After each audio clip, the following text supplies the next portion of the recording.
तो last class हम लोगों ने वेलोसिटी टाइम ग्राफ के बारे में चर्चा किया था कि अगर वेलोसिटी टाइम ग्राफ में आपको कुछ ऐसा ग्राफ मिलता है कि ऐसा कुछ ग्राफ मिलता है तो ये आपको एरिया जो है वो एरिया क्या देगा,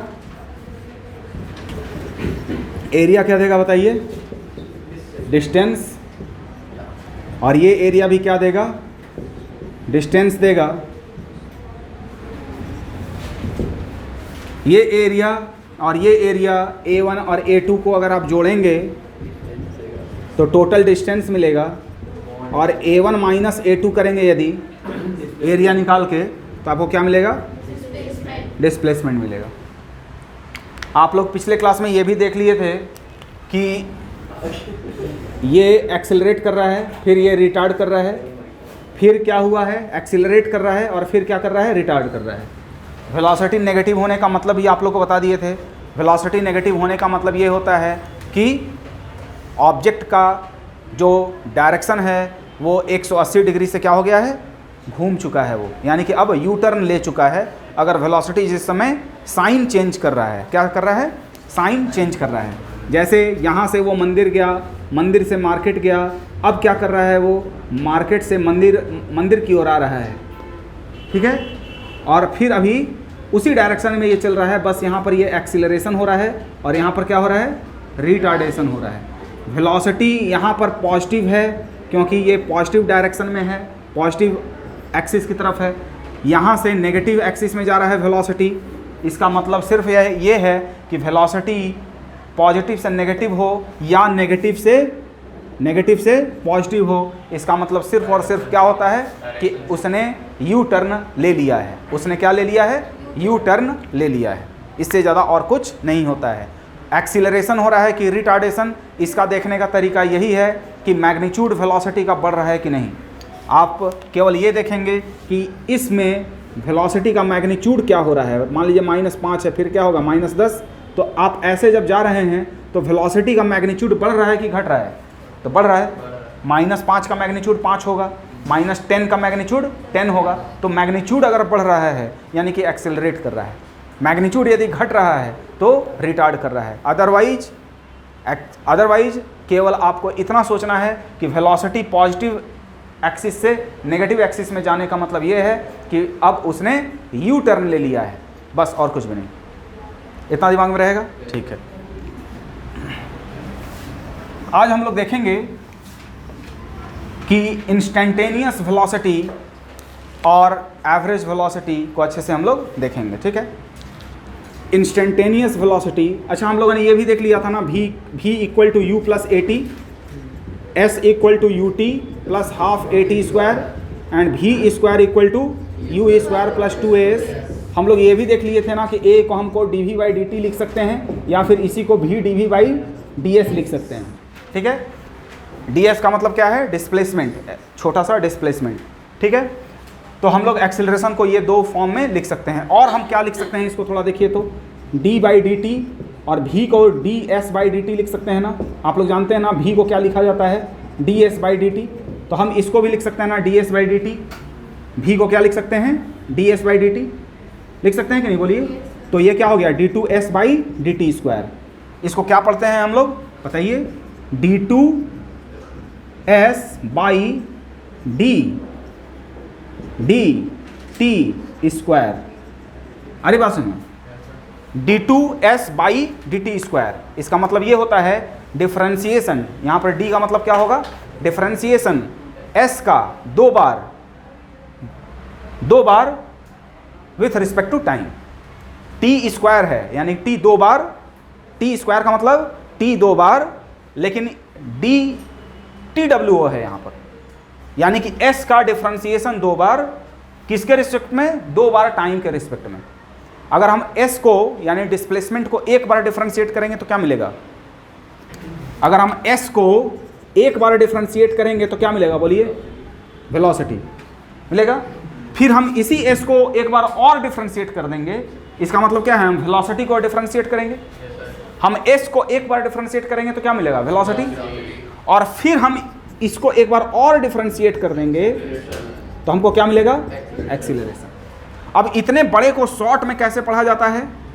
इसको पढ़ा जाता है कि s को हम एक बार डिफरेंशिएट किए, फिर दोबारा डिफरेंशिएट किए। s को हम एक बार डिफरेंशिएट किए, फिर दोबारा डिफरेंशिएट किए। कितना बार लेके? 2 बार टाइम को लेकर। क्लियर है क्या? हम s को डिफरेंशिएट किए पहली बार, फिर दूसरी बार, किसके रिस्पेक्ट में? 2 बार टाइम के रिस्पेक्ट में। क्लियर है क्या? 2 बार टाइम को क्या पढ़ रहे हैं? स्क्वायर। 2 बार टाइम को क्या पढ़ रहे हैं? टाइम का स्क्वायर। डिफरेंशिएशन s का 2 बार, बाई का मतलब है with respect to d2 square, यानी टाइम के रिस्पेक्ट में 2 बार। गया दिमाग में? अब आइए थोड़ा इसी पर चर्चा हम लोग और कर लें कि अगर हमारे पास डिस्प्लेसमेंट टाइम ग्राफ में अगर कोई ग्राफ दे दे तो हम एक्सेलरेशन को कैसे पहचान पाएंगे। ठीक है, तो हम लोग ग्राफ देखेंगे अभी, displacement time graph, and recognize करेंगे, पहचानने का प्रयास करेंगे कि एक्सेलरेशन है कि नहीं है। ओके, और एक्सेलरेशन क्या है।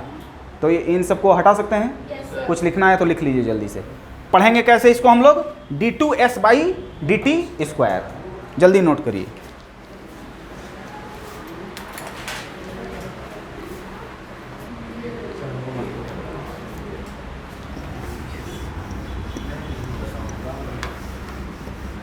ठीक है,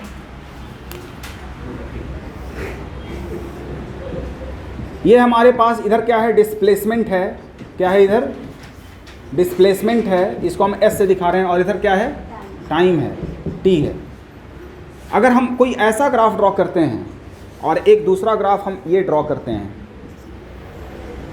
ठीक है, ये हमारा हो गया डिस्प्लेसमेंट और ये हो गया हमारा टाइम।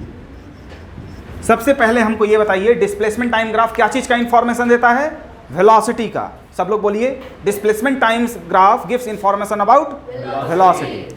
ठीक है, अगर हम किसी चीज़ का डिस्प्लेसमेंट टाइम के रिस्पेक्ट में देखेंगे कि चेंज हो रहा है, तो हम किसी को चलता हुआ देखेंगे। yes, और डिस्प्लेसमेंट को कंसीडर करके बात कर रहे हैं, यानी कि हम वेलोसिटी बोलेंगे। डिस्प्लेसमेंट का चेंज टाइम के रिस्पेक्ट में क्या देगा? वेलोसिटी को देगा। ठीक है, अगर हम एक टेंजेंट यहाँ ड्रॉ करते हैं और ये एंगल आया थीटा, तो टैन थीटा हमारा नेगेटिव होगा कि पॉजिटिव? नेगेटिव। क्यों होगा? थीटा क्या है हमारा? ऑब्ट्यूस है। क्या है हमारा? थीटा ऑब्ट्यूस है। तो tan theta equal to negative, और टैन थीटा क्या चीज़ का इंफॉर्मेशन देगा? ds/dt का, यानी कि क्या चीज़ का इंफॉर्मेशन देगा? वेलोसिटी का। कैसा वेलोसिटी का? इंस्टेंटेनियस वेलोसिटी का। कैसा है वेलोसिटी का? किसी एक इंस्टेंट पर, यानी कि मान लीजिए कि हम टेंजेंट जो ड्रॉ किए हैं यहाँ पर ड्रॉ किए हैं, तो जब मान लीजिए कि 10 सेकंड बीता होगा, जिस समय 10 सेकंड हुआ होगा उस समय का वेलोसिटी हमको ये टैन थीटा देगा। कोई दिक्कत है आपको? अच्छा, टैन थीटा नेगेटिव आने का मतलब क्या है? यानी वेलोसिटी नेगेटिव आने का मतलब क्या है? पीछे जा रहा। यानी कि जब हमने उसको कभी आगे जाते देखा था, इसका मतलब ये है कि हमने उस गाड़ी को कभी आगे जाते हुए देखा था, अब हम उसको पीछे आते देख रहे हैं। आ रही बात समझ में? वेलोसिटी नेगेटिव होने का मतलब ये हुआ। आ रही बात समझ में? कोई दिक्कत है? अगर हम यहाँ पर टेंजेंट ड्रॉ करते हैं तो ये टेंजेंट कैसा आएगा बताइए? 0 डिग्री। यहाँ पर आपका tan 0 degree equal to velocity कितना आ गया? 0। यानी कि इस मोमेंट पर, ये मोमेंट मान लीजिए कि हमारा 15 सेकेंड है, यानी कि 15वें सेकेंड पर ये गाड़ी क्या चीज़ में आया होगा? एक मोमेंट के लिए रेस्ट में आया होगा। गया दिमाग में? ठीक है, अब यही ग्राफ एक्सीलरेशन के बारे में क्या इंफॉर्मेशन देगा? यही ग्राफ एक्सीलरेशन के बारे में इंफॉर्मेशन क्या देगा? तो बता रहे हैं। अच्छा, सबसे पहले ये बताइए, ये वेलोसिटी कांस्टेंट है यहाँ पर कि नॉन यूनिफॉर्म है? नॉन यूनिफॉर्म है। क्यों है? क्योंकि सीधा ग्राफ नहीं बना हुआ है। क्योंकि जब हम टेंजेंट ड्रॉ करेंगे, हर वक्त हमको एंगल अलग अलग मिलेगा। यानी कि टैन थीटा अलग मिलेगा, यानी ds/dt अलग मिलेगा, यानी कि इंस्टेंटेनियस वेलोसिटी अलग अलग मिलेगा, यानी कि हमारा यहाँ पर वेरिएबल वेलोसिटी है, यानी कि नॉन यूनिफॉर्म वेलोसिटी है। क्लियर है क्या? ठीक है।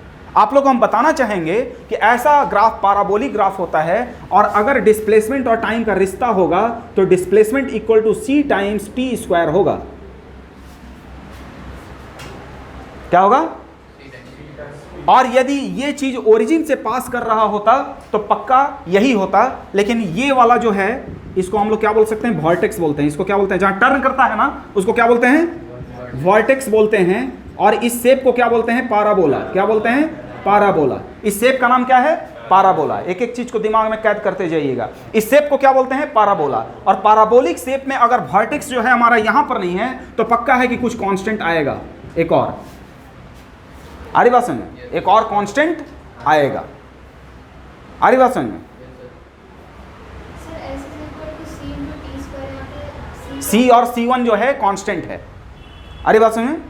ये श्योर है कि ऐसा आएगा आपको एक और। हर पैराबोलिक जिसमें ये जो वर्टेक्स है वो कहां से नहीं पास कर रहा है? ओरिजिन से पास नहीं कर रहा है। ये C1 जो हो जाता अपने आप 0 हो जाता। इसको भी फील कर सकते हैं आप। देखिए अगर ये यहां से पास करता, माने हम ये चाहेंगे कि आप हर चीज को फील करते हुए जाएं। इस दुनिया का कोई भी ग्राफ है, इस दुनिया का कोई भी ग्राफ है, अगर उसका वेरिएबल के बाद कांस्टेंट नहीं है, एक स्वतंत्र कांस्टेंट नहीं है, यानी कि पक्का है कि वो ओरिजिन से पास कर रहा है। जैसे एगो मुंह उठा के चलिए करते हैं, x का पावर 3/2 प्लस y का पावर 7 इक्वल टू 9, ठीक है? ये इसका एक स्वतंत्र कांस्टेंट 9 है। इसका ग्राफ कैसे होगा? I also don't know. It can be drawn but I also don't know कि इसका ग्राफ कैसा होगा। तो ये 9 एक स्वतंत्र रूप से है ना, स्वतंत्र है ना। स्वतंत्र का मतलब है एक्स वाई से मल्टीप्लाइड नहीं है ना, यानी पक्का है कि इसका ग्राफ कोई भी ड्रॉ करेंगे ये ओरिजिन से नहीं गुजरेगा। बताइए क्यों? क्योंकि अगर ओरिजिन से कोई ग्राफ गुजरता तो एक्स का वैल्यू 0 पुट करने पर वाई भी 0 आ जाना चाहिए। मान लीजिए कि वो कोई ग्राफ ऐसा है, ये ओरिजिन से पास कर रहा है, मान लीजिए कोई ग्राफ है वो ओरिजिन से पास कर रहा है, ओरिजिन से, तो इसका एक्स का वैल्यू 0 के लिए वाई का वैल्यू भी क्या आएगा? 0। तभी ना ये पॉसिबल है। आप यहाँ पर वाई का वैल्यू 0 पुट कीजिए, एक्स का वैल्यू 0 आ रहा है तो ओरिजिन से नहीं ना गया। आप x का वैल्यू 0 पुट कीजिए, y 0 आ रहा है, नहीं ना आएगा, y तो 0 नहीं आएगा, यानी कि ये ओरिजिन से पास नहीं करेगा। कोई दिक्कत है क्या? इस दुनिया का कोई भी ग्राफ है अगर उसको वो ओरिजिन से पास नहीं कर रहा है तो पक्का है कि एक स्वतंत्र रूप से कांस्टेंट होगा, वो पॉजिटिव हो चाहे नेगेटिव हो, ये अलग बात है। गया दिमाग में? इतना रहेगा दिमाग में आप लोगों को? अगर इतना दिमाग में रहेगा तो बहुत सारे क्वेश्चन ऐसे ही बना लीजिएगा। हरी बात समझे? एक बात बताइए कि X Y equal to C square है हमारे पास। देखिए हम डेविएट हो गए थोड़ा, ठीक है? X Y equal to C square है, ठीक है? इसका ग्राफ हम आपको 2-3 ड्रॉ करते हैं। ये ग्राफ इसका सही है कि नहीं है केवल ये बता दीजिए।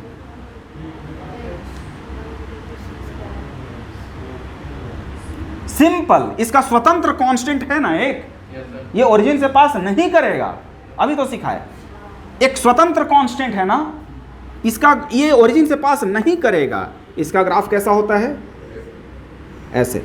और इसको क्या बोलते हैं हम लोग? इस इक्वेशन को क्या बोलते हैं? Rectangular hyperbola. क्या बोलते हैं? याद रखना है एक एक चीज, क्योंकि अब जरूरत पड़ेगा हर चीज को। क्या बोलते हैं इसको? Rectangular hyperbola. आपके कॉपी में एक एक चीज रहना चाहिए। अरे बात समझ, देखिए ये क्या यहां से पास कर रहा है? नहीं कर रहा है ना? अच्छा ठीक है। तो हम लोग कहां थे? हम लोग यहां पर थे कि अगर हमारे पास ये ग्राफ है तो ये पैराबोलिक है। ये कैसा है? पैराबोलिक है। और कोई भी पैराबोलिक होता है तो क्या है, जो एक्स एक्सिस पर ऐसा अगर ग्राफ होगा तो वो कुछ ऐसा ही होगा, ठीक है? अगर ये ऐसे हुआ है तो पक्का है कैसा होगा? s equal to minus ct square plus c1। हरी बात समझे? कुछ ऐसा ही होगा। हालांकि चलिए ये सब चीज़ें आपको अभी फीलिंग नहीं आ रही होगी, इन सब चीज़ों को हटाइए, ठीक है? हम सीधे मुद्दा पर आते हैं, मुद्दा पर। ओके, अगर आपके पास अभी थोड़ा सा ना दिमाग में रट लीजिए, ज़्यादा हम नहीं बोलेंगे नहीं तो मज़ा खत्म हो जाएगा आप लोगों का।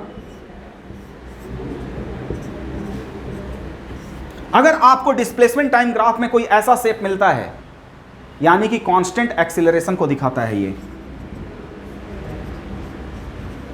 क्या चीज़ को दिखाता है? कांस्टेंट एक्सीलरेशन को दिखाता है। अगर कोई भी ऐसा ग्राफ आपको मिल जाएगा तो किसमें? डिस्प्लेसमेंट टाइम में। और यहां पर आपको ए का वैल्यू क्या बताता है? नेगेटिव कांस्टेंट, यानी कि ये एक रिटार्डेशन को दिखाता है। कोई दिक्कत? बस यही हम बताना चाह रहे थे अभी। ये हम लोग थोड़ा ज़्यादा ही सीख गए है कि नहीं? हाँ, जरूरत नहीं है, धीरे धीरे आएगा फीलिंग, है ना? सिर्फ हम इतना बताना चाह रहे थे कि displacement time graph also gives information about acceleration और रिटार्डेशन। अगर आपको ऐसा यू शेप अपवर्ड मिलता है तो आप एक्सीलरेशन मानिए, और कैसा एक्सीलरेशन? पॉजिटिव। और इसको क्या मानिए? Negative acceleration. और वो भी क्या मानिए कि यू टर्न डाउनवर्ड होगा। यू टर्न की तरह कैसे होगा? डाउनवर्ड। इसको हम लोग कनकेव अपवर्ड शेप बोलते हैं। इस शेप को कौन सा शेप बोलते हैं? Concave upward. और इसको क्या बोलते हैं? कनकेव डाउनवर्ड शेप बोलते हैं। Any problem? कुछ जो जो नोट करना है जल्दी जल्दी करिए। हो गया सभी का? हाँ लिखिए लिखिए जल्दी से, जल्दी जल्दी लिखिए।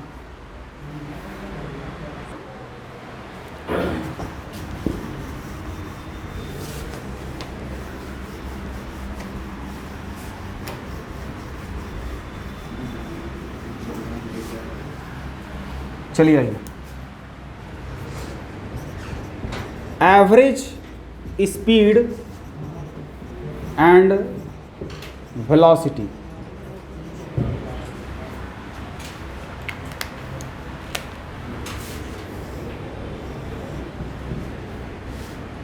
इधर हमारे पास डिस्टेंस है और इधर टाइम है, ठीक है। हम आपसे पूछते हैं कि एवरेज स्पीड क्या है। जैसे एक कार ऐसे चलती है, ठीक है, ये आपका 10 मीटर है, ये 1 सेकंड है, ये 2 सेकंड है, ये 3 सेकंड है। आपसे पूछा जाता है कि एवरेज स्पीड क्या है, एवरेज स्पीड क्या है। तो एवरेज स्पीड क्या होगा? Total distance. तो टोटल डिस्टेंस कितना है बताइए तो? टोटल डिस्टेंस कोई बता सकते हैं? जल्दी बताइए। अरे यार देखो 10 मीटर गया, फिर रेस्ट में रहा थोड़ा देर, 20 मीटर सर, फिर आया यहाँ 10 से कम होते होते, यानी कि फाइनली 10 गया और फिर 10 गया, 20 गया, गया क्या? तो टोटल डिस्टेंस कितना हो गया? 20। और टाइम कितना लगा? 3 सेकंड, 1 सेकंड, 2 सेकंड, 3 सेकंड, यही ना हो गया? अच्छा, total distance by total time, total time equal to क्या होता है? एवरेज स्पीड होता है। कोई दिक्कत क्या? अच्छा, एवरेज वेलोसिटी क्या होगा? Total displacement, total displacement divided by total time. Total time कितना हो गया? टोटल डिस्प्लेसमेंट कितना हुआ बताओ? 0 से शुरू किया था, फिर पहुंच गया 0 पर ही। देखो आगे बढ़ा, फिर रेस्ट में रहा थोड़ा देर और फिर पीछे आ गया, फिर अपना उसका जो पोजीशन है वो 0 ही हो गया है। तो ये क्या हो गया बताइए? 0/3 इक्वल टू क्या हो गया? 0। कोई दिक्कत है क्या? अब आपसे एक क्वेश्चन पूछते हैं, जल्दी जल्दी नोट करिएगा। नोट हो गया?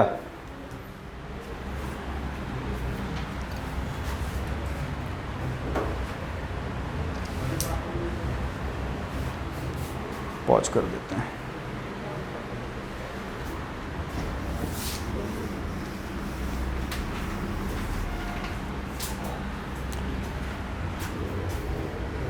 ध्यान दीजिएगा, हमारे पास एक वेलोसिटी है, वो 2t है। वेलोसिटी क्या है? 2t है। इसका ग्राफ कैसे होगा बच्चे लोग? VT graph sir. ऐसे नहीं होगा? ये हमारा v हो गया और ये t हो गया, ठीक है। कोई जल्दी से बताएगा ये थीटा कितना होगा?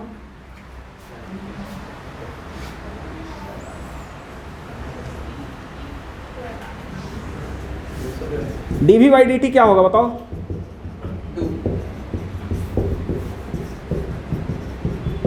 होगा होगा होगा।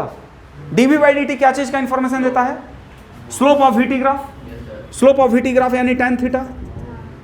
हम यहाँ टेंजेंट ड्रॉ करेंगे तो यही लाइन बन जाएगा, हम यहाँ टेंजेंट ड्रॉ करेंगे तो यही लाइन बन जाएगा। ये बात अलग है कि किसी लाइन पर टेंजेंट ड्रॉ करना गलत बात है। ए टेंजेंट का डेफिनेशन होता है एक कर्व को छूता हुआ लाइन, उसे टेंजेंट कहते हैं। लेकिन चलो जबरदस्ती का भी टेंजेंट ड्रॉ कर दें इस कर्व पर। किस कर्व पर? यही स्ट्रेट लाइन कर्व पर। तो यहाँ पर टेंजेंट ड्रॉ करेंगे तो यही हो जाएगा। स्लोप मिल गया, एक्सेलरेशन मिल गया। एक्सेलरेशन कितना हो गया बच्चे लोग? 2 इक्वल टू tan थीटा। तो थीटा कितना हो जाएगा बताओ तो? tan इनवर्स 2 हो जाएगा। कोई दिक्कत है? tan थीटा इक्वल टू 2 है तो थीटा क्या लिख सकते हैं हम लोग? tan inverse 2। यानी कि ये तुमसे अगर थीटा पूछता तो क्या बोलता तुम? tan inverse 2। एक एक चीज सीखते जाना, सब कनेक्ट होगा जाके एक ही बार। और दिमाग में ये सब फटाफट क्लिक होना चाहिए कि भाई हमसे tan थीटा पूछा गया, हम स्लोप की ओर मूव करें। क्लियर क्या? आगे बढ़ सकते हैं? हाँ बोलिए सर। जबरदस्ती थीटा ड्रॉ करने के लिए कुछ ऐसा नहीं कर सकते कि सही में एक ही पॉइंट को टच करे, इस पॉइंट का निकालना चाह रहे हैं? देखिए ये बताइए, ये एक्सेलरेशन कांस्टेंट है कि वेरिएबल है? यहाँ पर कांस्टेंट है सर। आ रहा है ना अपने आप। tan थीटा 2 आ रहा है हमेशा ना, एक्सेलरेशन क्या आ रहा है 2 आ रहा है। आगे बढ़ सकते हैं। अब आपको इसमें कोई कह दे कि 4 सेकंड में एवरेज वेलोसिटी क्या है, find out average velocity, sorry average, हाँ एवरेज वेलोसिटी, क्या बोल दे, एवरेज वेलोसिटी इन 4 सेकंड। आप लोग मेरे साथ हैं, आप लोग मेरे साथ हैं ना पूरी तरह से। हम 4 सेकंड में यार डिस्प्लेसमेंट निकाल लेते हैं और टाइम से डिवाइड कर देंगे। अरे यार एवरेज वेलोसिटी क्या होता है, total displacement by total time. अच्छा इसकी डिस्प्लेसमेंट जो है, इसकी ग्राफ कैसी है, ऐसे है, ऐसे है क्या, चौथा सेकंड मान लो ये है, चौथा सेकंड ये है, इसका एरिया निकालोगे तो क्या मिलेगा यार, डिस्प्लेसमेंट। अरे एरिया निकालो ना यार, एरिया क्या हो जाएगा यार 1/2 बेस इंटू हाइट। अरे यार 1/2 बेस, बेस कितना है 4 और हाइट कितना है 8। Very good. velocity is function of time, time is 4, at that moment my velocity will be 2 into 4 equal to 8। दिमाग दौड़ाओ तेजी से, 8 16 मीटर, यानी कि 4 सेकंड में कितना दूर जा चुके रहेगा 16 मीटर। 16 मीटर बटे 4। एवरेज वेलोसिटी क्या होता है, एवरेज वेलोसिटी क्या होता है, total displacement by total time, 16 बटे 4, आंसर 4 मीटर पर सेकंड। तो एवरेज को ऐसे दिखाते हैं, एवरेज वेलोसिटी को कैसे दिखाते हैं, ऐसे या फिर ऐसे या फिर ऐसे, तीनों में से जो अच्छा लगे ऑप्ट करो। इक्वल टू 16 मीटर कितने सेकंड में 4, इक्वल टू कितना आया 4 मीटर पर सेकंड। कोई दिक्कत क्या, नो प्रॉब्लम। अच्छा जी ठीक है। अब एक तरीका मैं और बताना चाहूँगा, एक तरीका और, जो तुमको अगर अभी एक क्वेश्चन और दे दें तो तुमको माने एक तरीका और जानो जिससे तुम एक स्मार्ट मेथड तुमको फील हो सके। अरे बात समझे, जल्दी से नोट करिए पहले इसी को। ओके, एक और तरीका है हमारे पास, इंटीग्रेशन मेथड। कौन सा मेथड, इंटीग्रेशन मेथड। इसके लिए एवरेज वेलोसिटी इक्वल टू हो जाएगा हमारा v dt divided by dt। ये याद रखेंगे। देखिए टाइम से गुना किए और फिर टाइम से ही डिवाइड कर दिए तो फिर v ही आ जाएगा, लेकिन ये एवरेज वेलोसिटी आ जाएगा। देखिए फिर वही आंसर आना चाहिए, 2t dt divided by dt। 0 से 4, 0 से 4। टाइम कितना देर तक करना है 4। अच्छा वेलोसिटी क्या था 2t था। अरे बात समझ, तो 2 को बाहर ले लिए, t²/2 हो गया, नीचे में भी क्या हो गया t हो गया। ये कहाँ से कहाँ तक हो गया 0 से 4, और ये कहाँ से कहाँ तक हो गया 0 से 4। तो देखो तो 2 से 2 गया, 4 का स्क्वायर माइनस 0 का square divided by 4 minus 0, 16/4 equal to 4 आया। फिर वही तो आपको ये भी जानना होगा। क्यों जानना होगा, क्योंकि मान लीजिए कि हमको एक वेलोसिटी का फंक्शन दे देगा, velocity equal to TQ-3, TQ-5, ठीक है, TQ-8, चलिए इतना दे देते हैं। अब ये क्वेश्चन हो गया खतरनाक। ये क्या क्वेश्चन हो गया, खतरनाक हो गया। अब आपसे कह देगा, ये क्वेश्चन जो बना देगा ना उसको माना जाएगा कि ब्रेन भी बहुत शार्प है। ये क्वेश्चन अगर एक बार में कोई बना दे तो उसको माना जाएगा कि क्वेश्चन दिमाग उस नहीं, ये वाला फाइंड एवरेज वेलोसिटी इन 4 सेकेंड। 4 सेकेंड में, 4 सेकंड में इसकी एवरेज वेलोसिटी क्या है। और इसको बनाने से ज़्यादा ज़रूरी ये है कि इसको फील करना। ये क्वेश्चन चला जाएगा IIT मेंस लेवल में आराम से, और IIT मेंस लेवल में, एवरेज लेवल में, और नीट लेवल में, टफ लेवल में ये जा सकता है, ठीक है। लेकिन अगर कोई इंसान इस चीज़ को अपनाए तो वो कोई टफ नहीं है, एकदम आसान क्वेश्चन है। क्योंकि ये क्या है ना, एक मशीन है जो सब चीज़ को कर और के सही आंसर ला देगा। मान लीजिए कि कोई ये नहीं जानता है, ये वाला मेथड जानता है ग्राफ से, तो बनाएगा तो उसको बड़ी सावधानी बरतना होगा। क्या सावधानी बरतना होगा बताते हैं, इधर हटा सकते हैं। हाँ हाँ बोलिए बोलिए, खुल के बोलिए, ऐसा नहीं कि बाद में।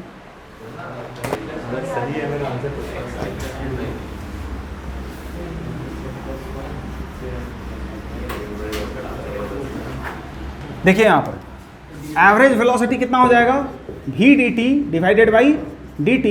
0 से कितना 4, 0 से कितना 4, भी कितना है बच्चे, T cube minus 8 D T 0 से 4 डिवाइडेड बाई 4 लिख दें इसको। डी टी का इंटीग्रेशन क्या होगा बताओ, टी होगा, टी का लिमिट कहाँ से कहाँ तक, तो 4 माइनस 0 इक्वल टू क्या होगा 4, तो इसको सीधे 4 लिख देते हैं। अच्छा एक बात बताओ, टी क्यू डी टी क्या हो गया, ये T Q D T minus 8 D T, यही ना हुआ, 0 से 4 डिवाइडेड बाई 4। किसी कोई दिक्कत है, ठीक है। अब क्या हो जाएगा बच्चे लोग, टी का पावर 4/4 0 से 4 माइनस 8 डी टी का इंटीग्रेशन टी 0 से 4 और यहाँ पर क्या है 1/4 है क्या, तुम लोग हो मेरे साथ हैं? अब बताओ t का पावर 4 1/4, ध्यान देना 1/4 यहाँ पर है ये वाला, और 4 का पावर 4 माइनस 0 का पावर 4 होगा, माइनस 8 4 माइनस 0 होगा। किसी को कोई दिक्कत है? 1/4 t का पावर 4 है तो t के बदले में 4 पुट करेंगे, तो 4 का पावर 4 माइनस 0 का पावर 4, फिर यहाँ माइनस 8 थे माइनस है, t के बदले में 4 माइनस 0। क्या कोई दिक्कत है? अच्छा एक बात बताओ कि ये तुम्हारा 4 से इधर 64 बच गया, सॉल्व वॉल्व होके कितना बच जाएगा बताओ, 1/4 ब्रैकेट में ये 4 से 4 का पावर 4 कटा तो 4 क्यों बचा, तो 64, और ये क्या बचा 8 चौके 32, यही ना हुआ, 64 में से 32 गया तो 32, अब 32/4 कितना हुआ 8, यानी कि आंसर क्या हो जाएगा 8 मीटर पर सेकंड। कितने लोग का आया था 8 मीटर पर सेकंड? तो ऐसे इसको सॉल्व करना है। अब इसका ग्राफिकल मेथड जाएंगे ना तो काफ़ी लेंदी हो जाएगा, ऐसे इसका ग्राफ ड्रॉ करके तुमको दिखा देते हैं और इसका फिजिकल आइडिया भी दिखा देते हैं जो तुमको दिखाई दे दिल से, ठीक है, वो तुमको दिखा देते हैं, लेकिन वो बहुत लेंदी हो जाएगा। लेकिन ये मशीन द्वारा तुम करोगे इस इंटीग्रेशन के द्वारा तो तुमको बहुत ही आसानी होगा। जल्दी से नोट करो।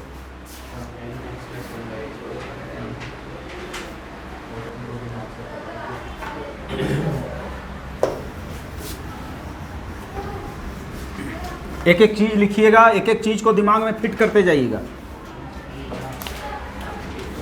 v equal to t cube का ग्राफ पहले मैं ड्रॉ कर रहा हूं। क्या चीज ड्रॉ कर रहा हूं? v equal to t cube का ग्राफ ऐसा होता है, ठीक है, ओरिजिन से पास करेगा। क्लियर? क्या गया दिमाग में? ये याद रहेगा? नो प्रॉब्लम, ठीक है।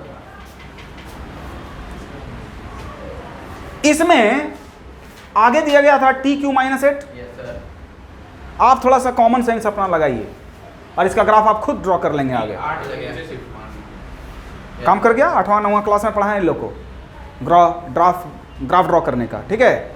जो तुम पढ़े हो तुम्हारे कहीं ना कहीं अंदर है। एक बार तुमको वो चिकन का स्वाद लग जाता है तो कैसे तुम कंट्रोल नहीं कर पाते हो, वैसा ही है। एक बार स्वाद कोई चीज़ ले लिए हो तो वो जब आएगा ना उसका बात तो याद आ जाता है, ठीक है।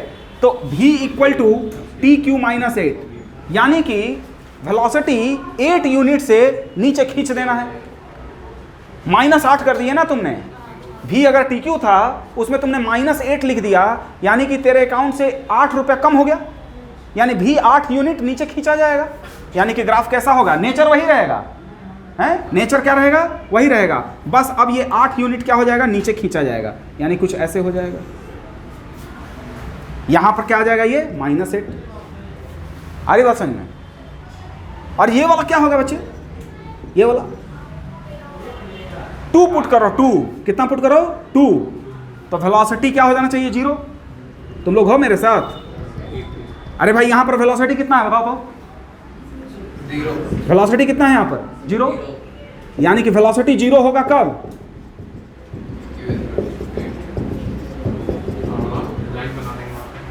आ रहा बात समझ में? ये सब चीज तुम लोग सीखो कि कैसे सोचना है। इस पॉइंट पर वेलोसिटी क्या है? 0 है। अरे यार तो 0 करो ना, टाइम निकल जाएगा। निकल गया टाइम, यानी कि इसका यही ग्राफ हो गया। अब थोड़ा सोचो यार, कितना मस्त क्वेश्चन है ये। तुम लोग मेरे साथ हो ना पूरी तरह से? 100% हो ना? अब तुमको बोलता है ये कि 4 सेकंड तक में आप बताइए कि एवरेज वेलोसिटी क्या है। इसको जीना, इसको जीना अच्छा से। 4 सेकंड तक इसका एवरेज वेलोसिटी क्या है? तो एवरेज वेलोसिटी का फॉर्मूला क्या होता है बताओ तू? Total displacement by total time होता है। अरे भैया मेरे, तो यहाँ पर टाइम कितना है बताओ तो? 0 से 2 सेकेंड तक का एरिया निकाल लेंगे। ये एरिया